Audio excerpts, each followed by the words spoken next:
After weeks of suspense, the Vatican has a new pope. Tonight, as Leo XIV takes the helm of the Catholic Church, his name choice may hint at a key focus on social justice. We'll break down what his election could mean for millions of Catholics around the world. But first, a quiet night shattered by gunfire. Police hunting two masked men after a deadly ambush in Golden Isles. What we know so far and what police are saying about the attack. And a glue gun, a bus stop robbery, and a 17-year sentence. Why a judge has rejected calls for leniency despite claims of an armed robber's health issues. Then in our news at 7:30, could we be headed for a snap election? Not so fast. PLP Chairman Fred Mitchell responds to growing speculation about an early trip to the polls, why he says it is simply unlikely. Our news live at 7 starts right now.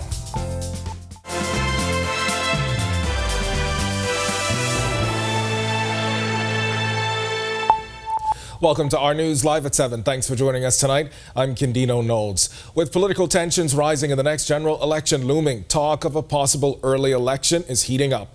Opposition leader Michael Pintard has hinted at a snap election as early as September, but PLP Chairman Fred Mitchell says that's simply not true. Mitchell is setting the record straight tonight, saying the Davis administration has made no such plans and remains focused on governing. Our Delvado Emmanuel, he has a full report coming up in the bottom half of this hour. He tells us why Mitchell says the PLP government needs more time. Be sure and stay tuned for that. But before we get to the politics, a manhunt is now underway after two suspects opened fire in Golden Isles Thursday night, killing one man. Police say it all unfolded just after 9 p.m. when gunshots shattered the calm of the neighborhood. They say the victim was ambushed by two masked gunmen in what seems to have been a targeted attack. The tragedy left residents shaken, a family now grappling with the devastating loss of a loved one. At the scene, press liaison Chief Superintendent Sharia King confirmed the details. The victim was seated in the yard of an establishment in this area. Two males, masked, on a moped pulled up. One of those males came off the moped and opened fire on the victim, fatally wounding this male, who appears to be in his 40s. A day later, and investigators say the motive remains a mystery. They're now hoping surveillance cameras or eyewitnesses who come forward can help crack the case. We're asking anyone with any information into this matter to please contact the police so that they can assist us in this investigation. A Supreme Court judge has dismissed arguments for a lighter sentence for a 41-year-old armed robber with medical and mental health challenges. Justice Gilomena Archer-Min sentenced the man Friday to 17 years in prison, explaining that despite his diagnoses, other inmates with similar conditions had received treatment and managed relatively normal lives behind bars. On November 30th, 2023, prosecutors say the man robbed a woman of her handbag while she was waiting at a bus stop on Cowpen and Spikenard Roads. Men in the area reportedly chased him down and held him up until police arrived. It was later revealed the weapon he used was a glue gun and not a real firearm. Justice Archer-Mins, in her judgment, also pointed out the man's history of criminal behavior long before his latest conviction. Well, after weeks of global anticipation and closed-door deliberations, the Conclave of Cardinals has chosen a new leader of the Roman Catholic Church, Pope Leo XIV. Now the spiritual head of over 1 billion Catholics worldwide, he steps into the role at a time of growing division and pressing social challenges. His choice of name signals a possible shift towards social justice and reform, echoing past leaders who championed the poor and vulnerable. Bertie McDermott has more on the historic election and what it could mean for the church's future and here at home. As the world celebrates the selection of a new pope, Catholic Archbishop Reverend Patrick Pinder says he believes Pope Leo XIV will bring a new era for the Catholic Church. Cardinals elected Cardinal Robert Francis Prevost as the 267th Pope on Thursday during day 2 of the Conclave of Cardinals. Every new pope is a new era for the Catholic Church. There's no question about that. I do believe that he certainly will embrace the best that Pope Francis had, but I don't think his pontificate will be an imitation of Pope Francis. The characters are very, very different. You can see that he doesn't have the same kind of personality as Pope Francis. Pope Leo XIV is the first U.S.-born pope in the 267-year history. Some have expressed hope that he will follow the footsteps of Francis. Pinder said the Catholic community is elated to have a new leader following Pope Francis' death. When asked the possible benefits the newly elected pope might bring to the region, Pinder answered this way. The church, as you know, is a global institution, and we'll have to wait and see. One of the responsibilities we have as bishops is to have a meeting with the Pope, and those are assigned. We call them the ad limina meetings, and certainly in preparation for those meetings, we'll have an opportunity to share our concerns and, of course, to hear what his views might be. While he is of Spanish and Franco-Italian descent, he was born in Chicago, serving as an altar boy in his youth and being ordained as a priest in 1982. Pinder reflected on the importance of the new pope choosing the name Leo XIV. Leo XIII was the one pope who was often referred to as the first of the modern popes, mainly because he is the one who developed what we have come to know as the Catholic social teaching, with a document called Rerum Novarum, and that has had a tremendous influence globally, including here locally in certain political sectors as well. So the fact that he has chosen that name seems to indicate to me that his focus is going to be on social questions. Reporting for Our News, I'm Berthany McDermott. All right, thanks a lot for that, Berthany. We've got much more to get to tonight, but for now, it's time for your first look at temperatures. Meteorologist Greg Thompson, he's standing by in the Weather Center. Greg? Yeah, thanks, Candino, and a happy Friday evening, everybody. Very warm day around the islands, and we are very warm this evening on the outside. 79 degrees is our current temperature. Mostly clear skies. The winds are out of the east-southeast at 10 miles per hour. Feels like temperature is at 82. Temperatures around the islands right now, it's very warm. 80 degrees in Freeport, Alistown, Bimini, Nicholstown, Andros. We pick up a string of 79s in Marshall, Barbacoa, Great Harbor Key here in the capital, as well as in Governor's Harbor. Central Bahamas, still warm there as well. 80 degrees, Kemps Bay, Deadman's Key, and Arthurstown, Cat Island. More 79s in Black Point, Big Zumas, Port Nelson, Rum Key, Coburn Town, San Salvador. Georgetown, slightly warmer. You're at 81 degrees, and into the southeast Bahamas, 79. Duncan Town, Ragged Island, Delectable Bay. Abrahams Bay, 80 degrees in Colonel Hill, Cricket Island, Providenciales, Tricks and Caicos Islands, Matthewtown, Inagua, Deep South. You round out a temperature profile at 81. Satellite and radar composite. We are stuck in this pattern. High pressure in charge, very dry air mass in place. No rainfall in the rain gauge expected, and it's going to be very blue skies for the next 2 days before we do see the system in the Gulf of Mexico. That's going to be pushing towards us. We expect that system to get in our area by Monday, Tuesday, so we're looking for some very much needed rainfall during that time frame. That's your first look at weather. Stick with us. A look at your weekend forecast is still to come. Coming up in sports, turns out it helps if you have the greatest shooter of all time in the lineup. Buddy and the Warriors find Game 2 a bit of a struggle without Steph Curry. We'll fill you in on the details. Thank you. Hey, Greg Thompson here, and thank you for watching. Be sure to hit that follow button. And if you want to see more content like this, follow all of our news social media pages. And hey, don't forget to turn on your notifications so you never miss out on the top stories from the team you already trust.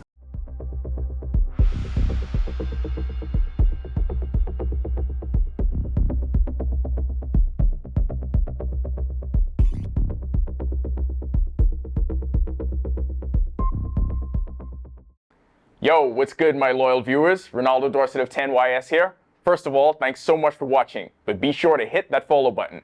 If you'd like to see more content like this, follow all of the Our News social media pages, and of course, don't forget to turn on your notifications so you never miss out on the top stories from the team, well, from the teams you already trust.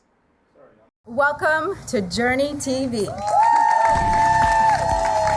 We do marketing and we do branding. Training, you do everything. I found that I'm my strongest when I am living in the very best version of myself. Everybody looks at you and sees success, but they don't see the struggle. Say that again, Ramona. Downgrade your lifestyle, upgrade your hustle. If we believe God is perfect. Come on, McDonough, let's go. Yeah. Are we catching this blooper? Welcome to today's episode of Journey TV. Welcome to Journey TV.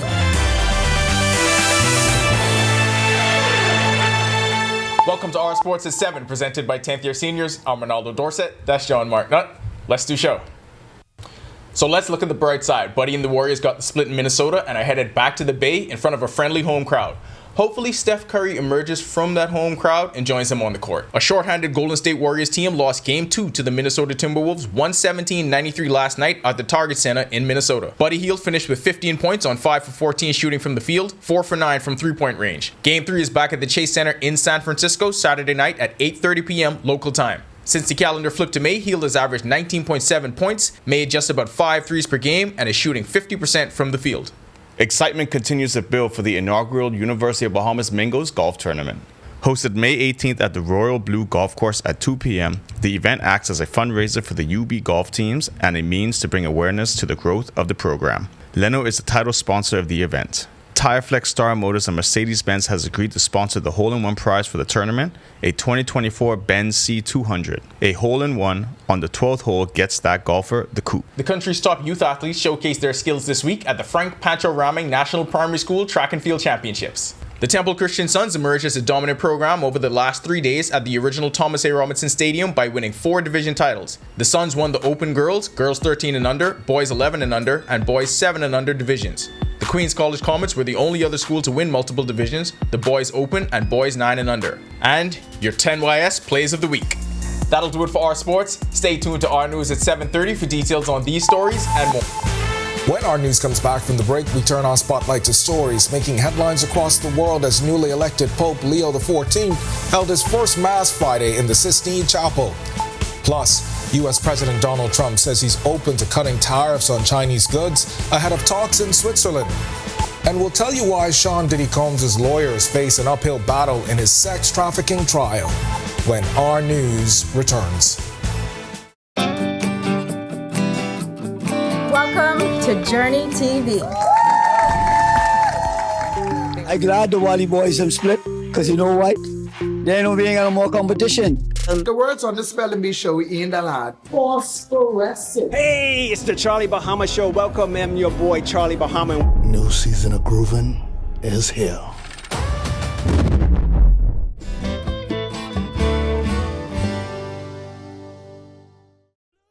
New season of groovin' is here. It will have your emotions moving, grooving, and even sometimes scared. Get in the groove with 242 Groovin'.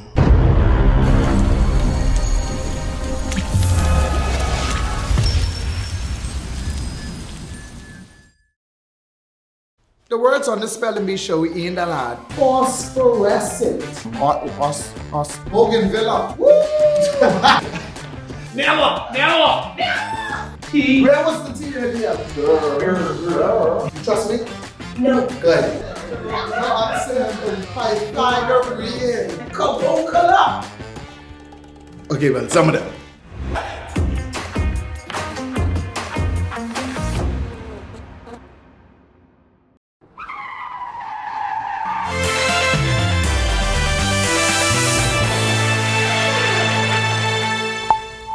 This is Our News. Welcome back. We turn our attention now to stories making headlines across the world.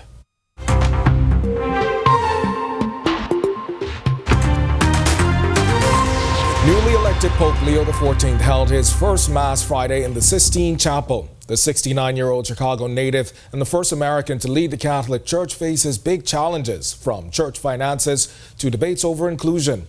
He's also known for past criticism of U.S. President Donald Trump, despite the former president's public congratulations. Now, the dual U.S. Peruvian citizen and former missionary succeeds Pope Francis, who died last month at 88. Speaking in English, Pope Leo thanked his fellow cardinals for their support. As we celebrate this morning, I invite you to recognize the marvels that the Lord has done, the blessings that the Lord continues to pour out upon all of us. Through the ministry of Peter, you have called me to carry that cross and to be blessed with that mission. And I know I can rely on each and every one of you to walk with me as we continue as a church, as a community of friends of Jesus, as believers, to announce the good news. And President Trump, who congratulated the Pope, says he's open now to cutting tariffs on Chinese goods just ahead of key trade talks in Switzerland. He'd previously slapped tariffs as high as 145%, which reportedly helped drive China's exports to the United States down more than 20% last month. Both sides under pressure. While experts expect only minor progress for now, the talks are seen as a step toward easing tensions between the world's two top economies. Jury selection in Sean Diddy Combs' sex trafficking trial has been pushed to next week just before opening arguments. Combs plans to argue the women involved in his sex parties were willing participants, but his legal team faces tough accusations from those who say they were forced. Lou Cohen reports. Now, Sean Combs' lawyers have made clear that their strategy will be to argue that the sex acts described by prosecutors were consensual. That will depend on undermining the credibility of the women expected to testify against him. Defense lawyers have also taken this strategy, portraying the alleged victims who testify as motivated by money or having unreliable memories. Combs' lawyers say they have evidence that one of the victims cherry-picked the information that she has chosen to provide to prosecutors. They have said another victim tried to get Combs to pay her $30 million in order to not publish a memoir, which they say is evidence that she is motivated by money. But they certainly face an uphill battle. One reason for that is a strong piece of evidence that prosecutors want to show to the jury, which is a surveillance video of Combs appearing to attack his former girlfriend, Cassandra Ventura, the R&B singer known as Cassie, in a Los Angeles hotel. Now, one defense lawyer I spoke with said that that might not be enough if that's all the evidence prosecutors have to prove that, a decades-long conspiracy. The fact that, on at least this one occasion was violent towards a partner. Combs's lawyers certainly say that this incident is not evidence of sex trafficking, that it's something that happened during a domestic dispute over infidelity. But other defense lawyers that I spoke with say that this will be a tough piece of evidence for the defense to overcome. It's a graphic, violent video that is likely to stay in jurors' minds as they deliberate as to whether Sean Diddy Combs is guilty or not guilty. And 4 anonymous housekeepers sued legendary Motown singer and songwriter Smokey Robinson on Tuesday for $50 million, alleging he sexually assaulted them for years while his wife covered up the abuse and contributed to a hostile work environment. Sayaka Jansny reports. Legendary Motown musician Smokey Robinson faces allegations of sexual assault from housekeepers who sued him on Tuesday for $50 million. His wife Frances is also accused of covering up the abuse and verbally abusing employees with racial slurs. Robinson's representatives did not immediately respond to requests for comment, and Reuters could not verify the claims. The plaintiffs are 4 Hispanic women using Jane Doe pseudonyms in the lawsuit. They accused 85-year-old Robinson of sexual battery, assault, false imprisonment, and gender violence at his Los Angeles home from 2007 to 2024. 3 of them appeared wearing face masks at a Los Angeles press conference, while the 4th joined remotely. John Harris is an attorney at Harris & Hayden Law Firm. These courageous 4 women have collectively decided to come forward and share their experiences of being sexually assaulted by Mr. Smokey Robinson and stand up for their rights, as well as the rights of other women. Harris explained the delay in reporting, emphasizing the women's financial and emotional struggles.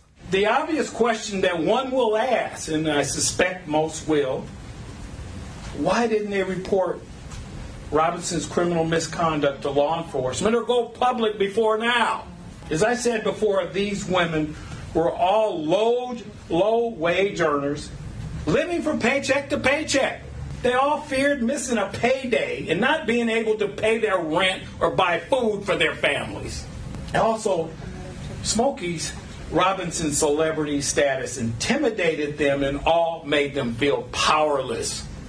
Jane Doe 1 accused Robinson of sexually assaulting her at least 7 times, with the last incident on February 17, 2024, 2 days before his 84th birthday.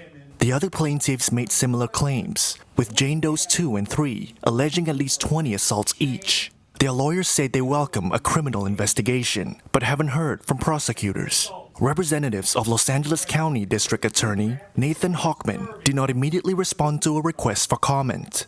Robinson rose to fame in the 1960s as the singer of Tears of a Clown and a key figure in Motown's rise.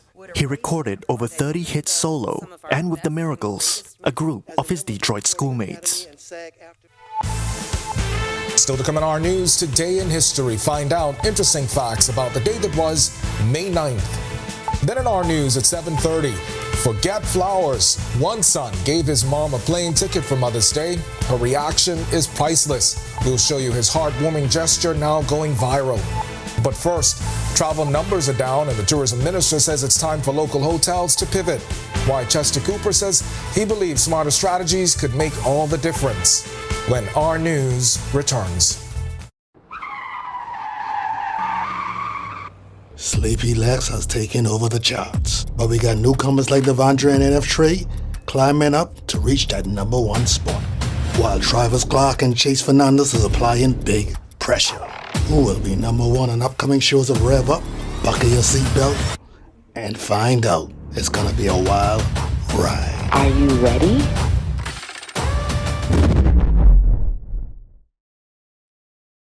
Hey, watch the Charlie Bahamas show right here in Eleuthera, where we're gonna see that Minutes family, the art. We're also gonna go to the other side, the farm, and we're gonna see a cute hot cake dog show. That was the hummus. They make it right here. I'm sorry, I should have showed you before we ate it.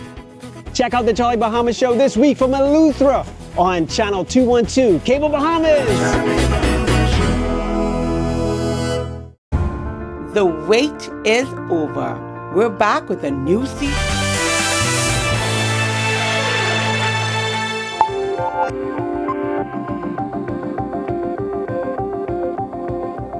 On this day in Bahamian history, in 1832, the statue of Christopher Columbus that once stood at the front of Government House at the bottom of Mount Fitzwilliam arrived in New Providence. Columbus made landfall in the Bahamas on October 12, 1492, on the island of San Salvador, where he met the Lucayans. Then in 1961, the death sentences of Alvin Table and Billy Seas by hanging was carried out at what was then Fox Hill Prison in Nassau. Fast forward to 2012, when then Prime Minister Perry Christie made his first cabinet appointment. Philip Davis was sworn in as the then Deputy Prime Minister and Minister of Works and Urban Development. May 9, 2013, the union representing line staff at BEC, now BPL, reportedly filed a lawsuit against management in the Supreme Court, suing for breach of its industrial agreement. Then Chairman Leslie Miller hit back, saying if the cash-strapped utility company had to dish out any more money, people would have to be fired, and urged union leaders to be responsible. Then finally, on this day in 2022, 3 tourists who were found dead in their Sandals Emerald Bay villa on Exuma 3 days before were identified as Tennessee couple Michael and Robbie Phillips and Florida resident Vincent Paul Chiarella. A toxicology report later confirmed the deaths as carbon monoxide related. All right, superheroes don't always wear capes. Sometimes they wear a cap and gown. And tonight, we meet a woman whose journey is nothing short of inspiring. Danette Ricketts, 56-year-old, this mother, sister, wife, and soon-to-be graduate, proving it's never too late to chase your dreams. After starting her Bachelor of Science in Nursing in 2011, Ricketts faced several setbacks along the way, but despite the odds, she remained determined, and on May 27, she'll proudly walk across the graduation stage. She shares her struggles and the joy she found in the journey while offering a powerful reminder to her fellow peers: aim high and never give up. It was always my dream to become a nurse. From when I was in high school, it was just, either I become a nurse or I become an accountant. So I actually stopped for 5 years. And after that 5 years, I decided that, hey, I need to complete my education. So I finally went back and I completed now my bachelor's degree in nursing. Now, for Danette and countless other women going after their goals, obstacles only take precedence in your life when you surrender to the thought of defeat. It's truly about the identity you claim, she says. Her story is a powerful testament to perseverance, purpose, and the power of believing in who you are. I had to juggle between home and the nursing, and getting off in the morning and still have to go to classes. It was really a struggle. So if you are thinking about going to school, to university, because you're saying, okay, I'm too old, I can't go. When you put God first, everything else that will clear the way, pave the way for you. You might say, I can't remember. No. When you put God first, every single thing will fall right into place. Trust God. All right, what a story and what a timely reminder. It is never too late. If you want to see that story again, be sure and head over to Our News Bahamas on Facebook. Well, a major celebration of Bahamian music and culture is set for Saturday night at The Farm on Marshall Road, and it's being brought to you by Keep the Vibe Alive Agency. The Legends of Rake and Scrape concert will feature a star-studded lineup, including names like KB, Sweet Emily, D-Mac, Gino D, Veronica Bishop, Loose Me, Ancient Man, Simeon Outen, and more. Organizers say the show will highlight the best in Bahamian talent with premium sound, lighting, and authentic cultural experience. Gates set to open 7 p.m. Tickets $80 for general admission and $120 for VIP. If you're ready to go, you can get those tickets at all Beauty Shack locations.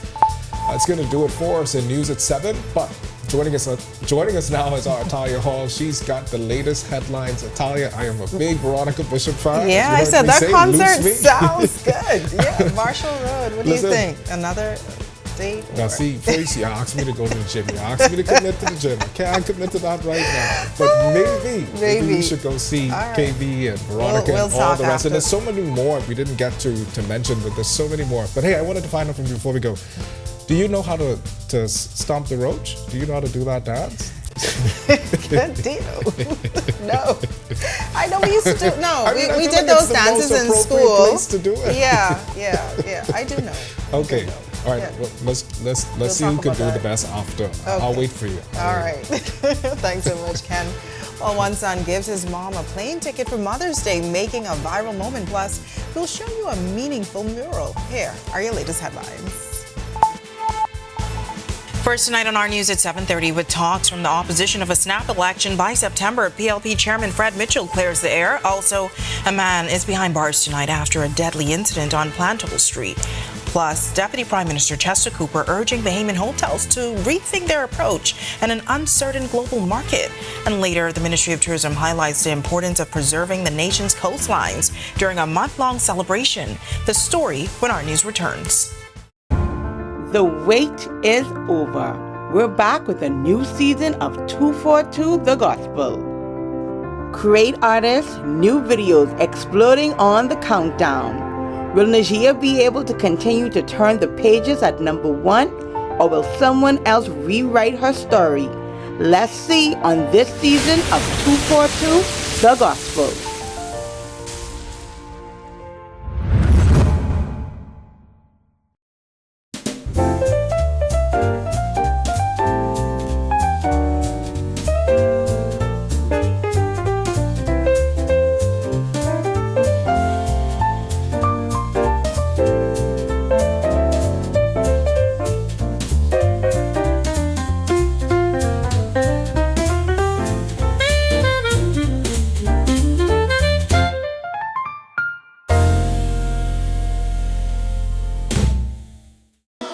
Your business and communication with parents, students, and staff in seconds with a live business bulk SMS messaging. This is the perfect tool to keep you connected and easily send important updates, event reminders, and emergency alerts. Keep your campus informed and connected with bulk SMS messaging from a live business. The right choice for fast, reliable communication. For more information, contact the experts. Are you ready for the stormy season? Don't wait until the storm clouds gather. Contact the experts at Alive Business today and let us help you prepare for this hurricane season. For a limited time only, you can get 50% off our Bahamas Cloud, the ultimate solution to secure your data and communications, ensuring they're accessible even in the worst of weather conditions. Don't let the storm catch you off guard this season. Stay ahead of the game with Bahamas Cloud from Alive Business. Candino Notes here, and thank you so much for watching. Be sure and hit that follow button if you want to see more stories like this. Be sure and follow all of the Our News social. Welcome to Our News. Thanks so much for joining us. I'm Natalia Hall. As political tensions simmer ahead of the next general election, speculation continues to swirl about whether the Davis administration could call an early election. Opposition leader Michael Pintard has hinted at the possibility of a snap election by September, but tonight, Progressive Liberal Party Chairman Fred Mitchell is setting the record straight. Our Delvardo Emmanuel reports. Mr. Pintard, it's not his responsibility to call the election. He has no way of knowing when the election is going to be called. Only one man knows that, and there's been no indication from the man who has the authority and power to do so. Speculation about a possible early general election is making traction following comments from Free National Movement leader Michael Pintard, who suggested the Davis administration might call an early election as early as September. But Progressive Liberal Party Chairman Fred Mitchell is rejecting those claims, labeling them as nothing more than political theatrics. In an interview with a local station, Mitchell clarified the election is not due until 5 years after the date of the first meeting of the House of Assembly. 10th of October 2021, the House met for the first time. So the time when the mandate runs out, the Constitution says that it stands dissolved, if not dissolved earlier, on the 10th of October 2026. Pintard also reignited calls for a fixed election date, claiming it will bring greater transparency to the political process. Mitchell says that would require constitutional reforms, something not on the table. At this point, no one is contemplating going back to the country with a referendum on any issues of that nature. And so fixed dates of election, while sounds nice and all the rest of it, within the present system, it's not possible. The FNM leader also criticized the government for stalled projects, but despite the noise in the market, Mitchell says the Davis-led administration is delivering. Show us your record and show us the record that we have. We know that we have built houses, put people in houses. We finished the buildings that we left when we were unceremoniously dispatched from office in 2017. When we came back, they hadn't finished the projects that we left. We've gone about finishing them. Mitchell, standing by his party, says the government is currently working on unfinished tasks, and when the next election is called, he hopes that the Bahamian people will once again vote in the PLP's favor. We need more time to do whatever is left to be accomplished, and we believe that the Bahamian public, in their wisdom, will choose to continue the stable governance which they've had over the last 4 years. Reporting for Our News, I'm Delvardo Emmanuel. All right, thanks for that, Delvardo. Well, a 50-year-old man is behind bars accused of murder. Prosecutors say Ricardo Green fatally stabbed Anthony Sullivan on May 4th. The incident happened at Planthole Street. Green didn't have to enter a plea to the murder charge when he stood before Chief Magistrate Roberto Rackley. Bail was denied, and he's back due in court on July 31st to receive voluntary bill of indictment papers. And after weeks of anticipation, the Conclave of Cardinals has elected a new pope. Pope Leo the 14th will lead billions of Catholics across the world, and by the selection of his name, he's expected to focus on social issues. Cardinals elected Cardinal Robert Francis Provost as the 267th Pope on Thursday during day 2 of the Conclave of Cardinals. Catholic Archbishop Reverend Patrick Pinder says he believes the new Pope will bring a new era for the Catholic Church. Every new pope is a new era for the Catholic Church. There's no question about that. I do believe that he certainly will embrace the best that Pope Francis had, but I don't think his pontificate will be an imitation of Pope Francis. The characters are very, very different. You can see that he doesn't have the same kind of personality as Pope Francis. The Pope is the first U.S.-born Pope in the 267th year of history. Some have expressed hopes that he will follow in the footsteps of Francis. Pinder said the Catholic community is elated to have a new leader following Pope Francis' death. When asked possible benefits the newly elected Pope might bring to the region, Pinder answered this way. The church, as you know, is a global institution, and we'll have to wait and see. One of the responsibilities we have as bishops is to have a meeting with the Pope, and those are assigned.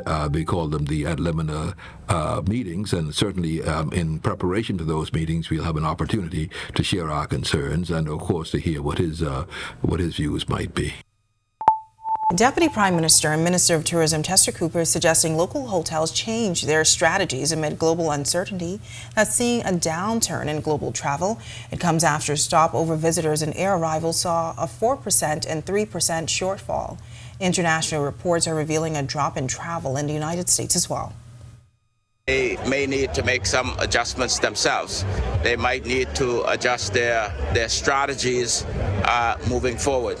I won't speak specific to their individual experiences. That's better coming from them directly. But the reality is that what we saw in 2023 and 2024 was simply phenomenal. We are putting in place our strategies as the Ministry of Tourism, looking at new markets, ramping up advertising and marketing across the world. And despite the global uncertainty, Cooper believes the country's tourism product will still fare well.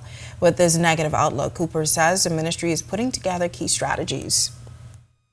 We are, however, putting in place strategies to ensure that we continue the momentum that we have been seeing. Of course, our cruise numbers remain very strong.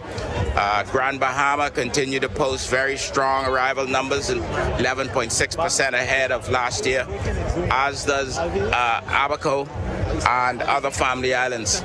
So what we're doing now is we are refocusing on other markets in Canada, South and Central America, and of course UK and Europe. We also have emerging markets of the Middle East and India that we're looking at the moment. All right, well, the Ministry of Tourism in Grand Bahama is shining a spotlight on the importance of protecting the nation's natural resources as it celebrated Coastal Awareness Month in April. Throughout the month, the ministry held several educational initiatives and activities designed to engage the community. Among them, a Coastal Awareness poster competition that encouraged students to express their understanding of marine conservation and the need to protect the country's coastal environment. Coordinator Jay Johnson, manager of the Sustainable Development Department for the Ministry of Tourism Grand Bahama, explains more about the competition.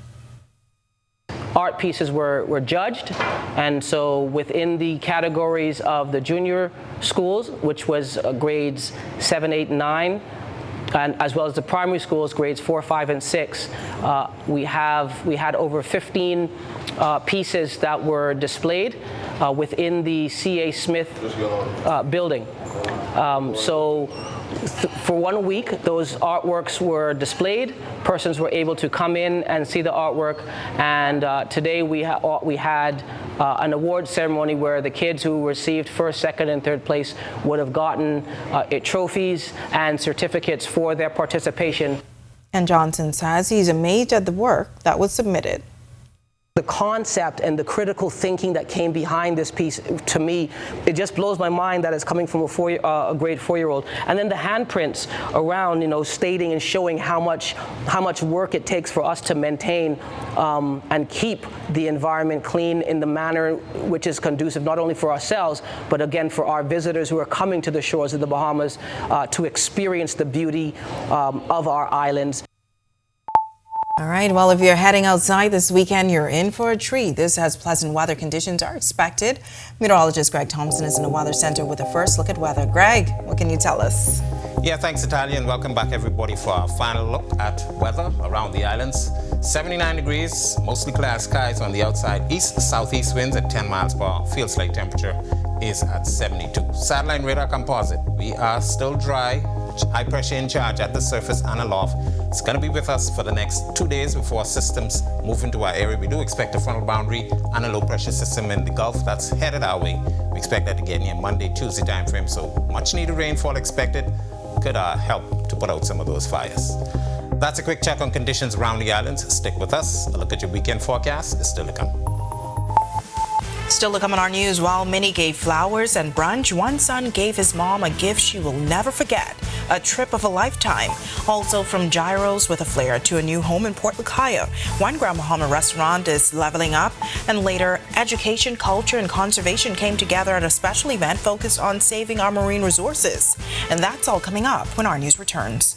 Candino Notes here, and thank you so much for watching. Be sure and hit that follow button if you want to see more stories like this. Be sure and follow all of the Our News social media pages. And hey, don't forget, turn on your notifications so you never miss out on top stories from the team you already trust. Family, how you look so down? Set them all cold and flu, could flip that frown. All the coughing and that running nose cannot last. You must come back to work and class. Set them all gonna deal with that fast, yeah. Try set them all cold and flu, daytime and nighttime too. Try Setamol, cold and flu, and get back to the better you. Available at pharmacies nationwide. Distributed by Lowe's Wholesale Drug Agencies Limited. Get ready to shop till you drop. The Vitamalt shopping spree is back, and you could be the next winner of a $500 shopping spree. Here's how to enter. Buy a 6-pack of ginger, acai, or coconut and hibiscus Vitamalt from any Super Value or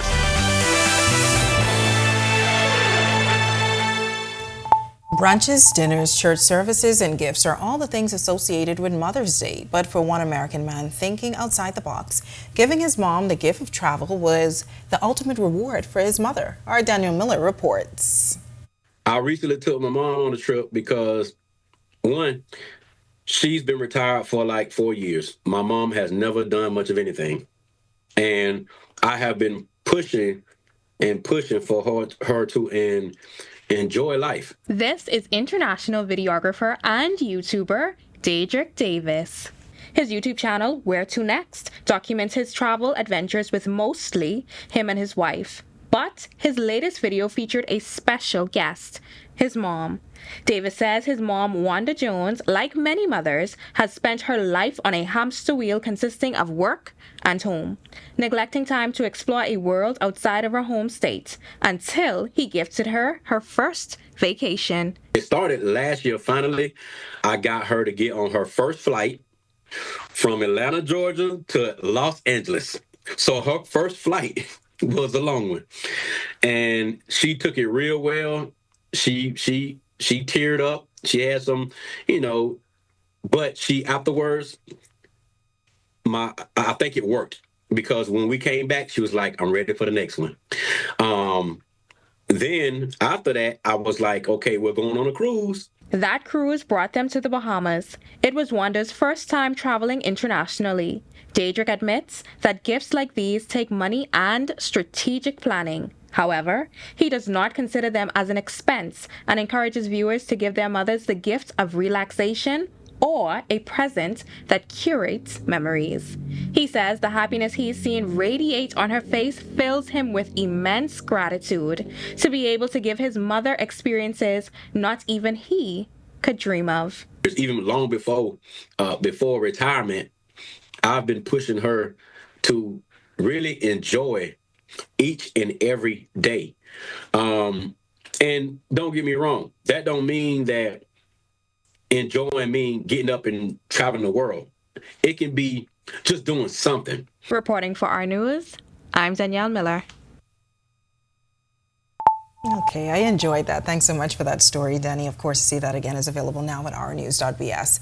Well, one of the country's beloved food spots in Grand Bahama, they're taking things up a notch. This as they've relocated. Tropical Gyros, known for its creative twist on gyros, has officially relocated to the Port Lucaya marketplace. The new location offers greater visibility, giving both locals and tourists easier access to the restaurant's signature tropical gyros and expanding menu. In addition to a new location, Tropical Gyros now features extended hours, open daily from 11 a.m. to 11 p.m. and a bar. Owner Chef Kevin Culmer says the move is all about growth. We've listened to the cries of the people in Freeport.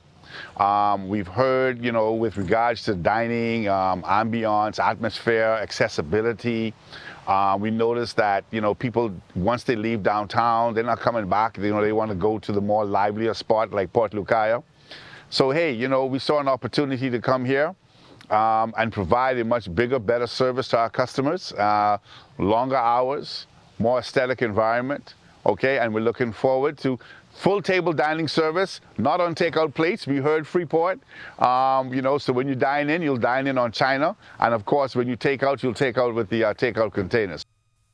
The restaurant also plans to launch full dinner entrees by the end of the month, but chef Kevin Culmer says the vision doesn't stop there. This says the brand is preparing to expand even more, with franchise locations coming soon to New Providence and possibly the Turks and Caicos Islands. Despite the challenges Grand Bahamas faced over the years, Culmer says he remains optimistic about the island's future.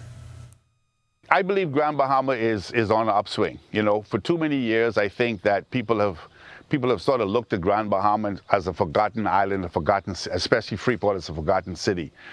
We hear people, talking about the governments and the port bringing in, FDI and various different investments. But I think it's integral and important that Bahamians themselves invest in Grand Bahama. And so, being somebody from Nassau with a brand, I came over here through the suggestion of my general manager, Theron Smith, to look at Grand Bahama as an option to bring tropical gyros. And I said, you know what? Let us come here in Freeport and Grand Bahama to provide, opportunities of employment to persons, and we're here to make a footprint. Well, it was a weekend of learning, culture, and environmental connection as Blue Action Lab hosted its second community day at Conservation Cove on Grand Bahama. The event, held in partnership with several marine organizations and members of Corporate Bahamas, was aimed at educating the public on marine conservation and how individuals can play a role in protecting the country's natural resources. Nearly 1,000 people attended Community Day. Attendees also got to see coral and mangrove restoration exhibits and conch education and live art installations. Founder of Blue Action, Rupert Hayward, says it will be an annual event. One of our core pillars is about community development, engagement, workforce development, and today is an extension of that. So we've asked the people of Grand Bahama to come down to Conservation Cove to engage in the learnings that we have here, to learn about conch, to learn about coral restoration and mangrove restoration, and see the new arts exhibition that we have here put on by the Royal Geographical Society with some of the greatest photographs of the last 5 years on display here as well. We've got community artisans selling their goods. We've got some free alcohol, some free soft drinks, and lots of other food vendors here as well. It's just a way for all the community to get together and celebrate the rich natural capital and the human capital that we have here in Grand Bahama. We also spoke with a few of the vendors. I'm the co-founder of Artistry in the Archipelago, where we use art as a vehicle for environmental action. And we're so excited to be out here at Community Day along with Blue Action Lab and Coral Vita. And people can come over, make necklaces with conch shell and recycled material. So good to be back in Grand Bahama. This is my second home. I soon have to move here. But today we're here at Coral Vita, and I'm doing a large participate, is what I call it, where I allow the patrons of this lovely event to make their mark. It's important that we get the message out there of why mangroves are important and why restoration is important, because we live in a nation that is surrounded by water, and these ecosystems are protecting us on our coastline. Coming up in sports, Buddy and the Warriors lose Game 2. You won't believe what a hole-in-one can get you at the Mangoes Invitational, the race for the top athletic teams among primary schools, and of course, your 10YS Plays of the Week. Get ready to shop till you drop. The Vitamalt shopping spree is back, and you could be the next winner of a $500 shopping spree. Here's how to enter. Buy a 6-pack of ginger, acai, or coconut and hibiscus Vitamalt from any Super Value or 700 Wines and Spirits location. Snap a picture of your receipt and WhatsApp your name and photo of the receipt to 825-2191. This promotion ends Saturday, April 19th. Will you be the next lucky shopper? Vitamalt. Vitalize naturally. Inti Corporation is on the move, day by day, panel by panel. Our commitment to sustainable energy becomes more real. With each milestone, Inti redefines what is possible. Not only are the Lucayas solar power projects on the island of Grand Bahama growing in scale, they are setting a new standard for energy independence in the Bahamas. These state-of-the-art solar farms at the Fairfield and Devon sites, once completed, will harness the power of the sun to generate 9.5 megawatts of clean, sustainable energy. Inti is on the move as a beacon of progress and innovation that is rapidly transforming our energy landscape. Witness the future of sustainable energy unfolding on the island of Grand Bahama as Inti Corporation shines brighter than ever. Inti Corporation, powering your world, powering. Hey, Greg Thompson here, and thank you for watching. Be sure to hit that follow button. And if you want to see more content like this, follow all of our news social media pages. And hey, don't forget to turn on your notifications so you never miss out on the top stories from the team you already trust.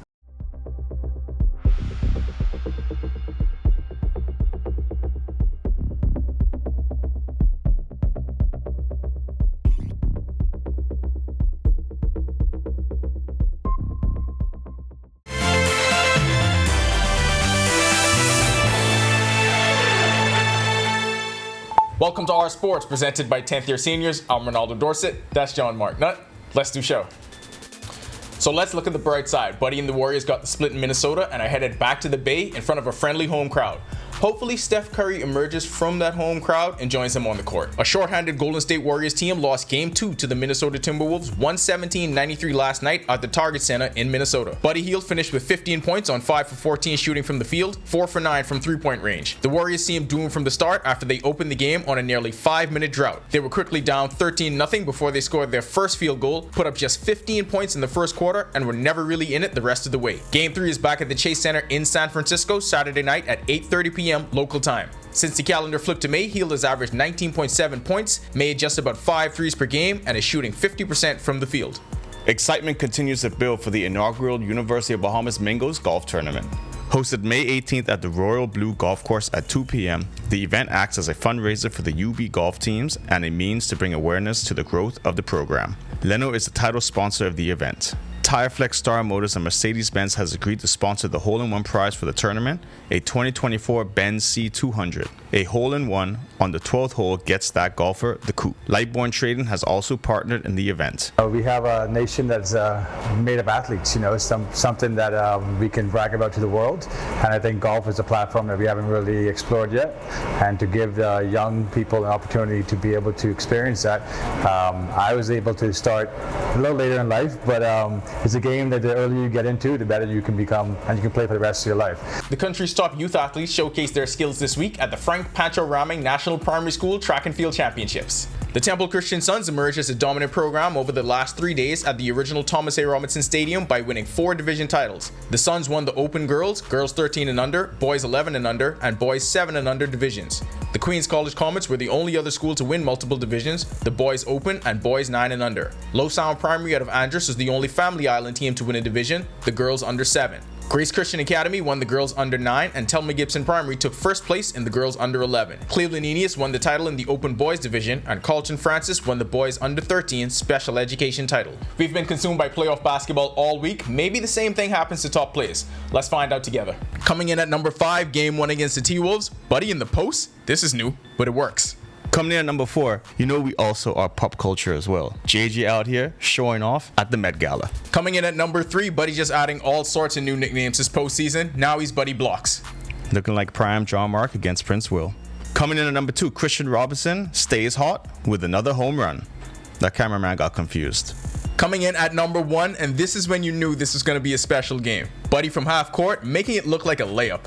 That'll do it for Our Sports. This is 10YS. All right, the Game 2 loss was on me. I didn't do the tradition and ask you. Are you nervous? No, because now that the Pope's in place, Warriors got it.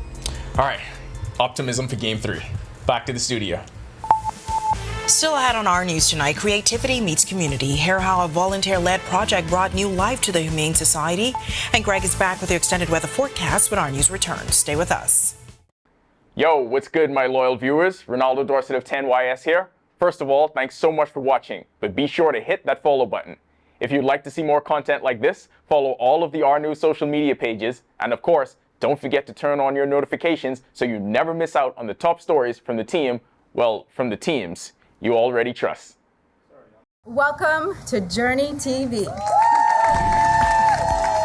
We do marketing and we do branding. Training. You do everything. I found that I'm my strongest when I am living in the very best version of myself. Everybody looks at you and sees success, but they don't see the struggle. Say that again, Ramona. Downgrade your lifestyle, upgrade your hustle. If we believe God is perfect. Come on, McDonough, let's go. Yeah. Are we catching this blooper? Welcome to today's episode of Journey TV. Welcome to Journey TV. I'm glad the Wally boys have split, because you know what? There ain't no being any more competition. The words.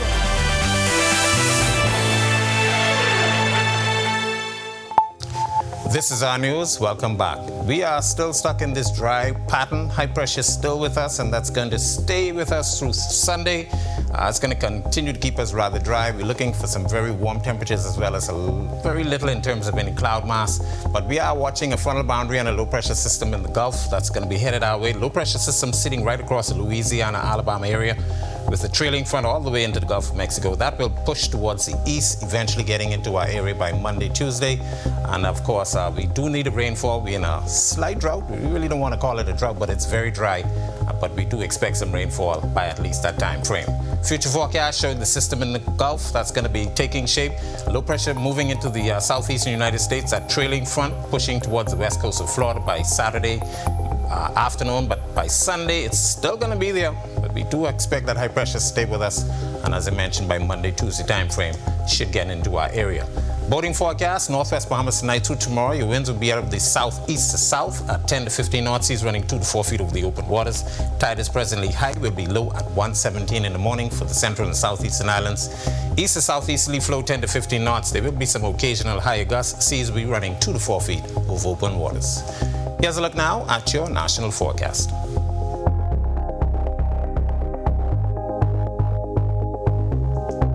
In the extended forecast, beautiful conditions expected Saturday. Sunday, of course, is Mother's Day, so make sure you get out and show your appreciation to your mothers. And of course, we will be a little bit on the breezy side, but that moisture gets into our area by Monday, Tuesday. We'll take that all the way through the middle of the week, keeping some showers in the forecast, but those temperatures will start to climb into the mid of the 80s by the end of the week. That's a look at our weather. Make it a safe night. Have a great weekend, everybody. All right, thanks so much, Greg. Well, if you've recently drove past the Humane Society, you would have seen a masterpiece of shapes and eye-catching colors. The Society's exterior wall got an updated mural thanks to a local artist, volunteers, and the business community. Elena Bargo, a volunteer for the project, says the group decided to donate their time and efforts to revitalizing the wall to reflect the love, dedication, and passion of the organization. If you had seen it before, it had a lot of cracks. It had, a very faulty foundation. So we had a lot of different vendors come in and donate time and labor and materials to fixing the cracks, cementing them in, filling them in. We had a pressure washing company come in and do all the pressure washing and cleaning the wall. The group of initial volunteers primed the wall. We had the paint place who donated a nice discounted materials for us in terms of the paint and the primer. So again, up to maybe 7 weeks. Internationally recognized muralist Angelica Wallace-Whitfield designed the mural.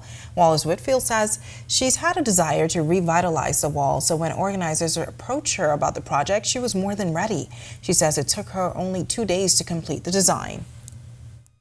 I started out with sort of the Bahamian flag colors and expanded on there, so anything that complemented those colors. So we have this yummy tomatoey orange and bright red, baby pinks.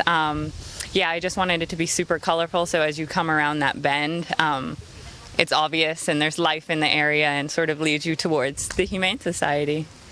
A lot of the silhouettes were inspired from either pets I've had or have now, and I just wanted it to be a mix of types of dogs and ages of dogs and cats in different positions.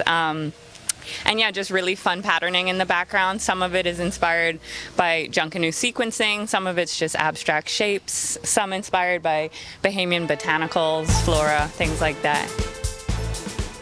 All right, such a great effort. And with that, we thank you for joining us for our news tonight. On behalf of the entire team, I'm Natalia Hall. We'll see you tomorrow night. Have a great evening. Hi, and thank you for watching. I'm Natalia Hall. Be sure and hit that like and subscribe button if you want to see more content like this. Click right over here. And don't forget to turn on your notifications to see more content from the team you already trust.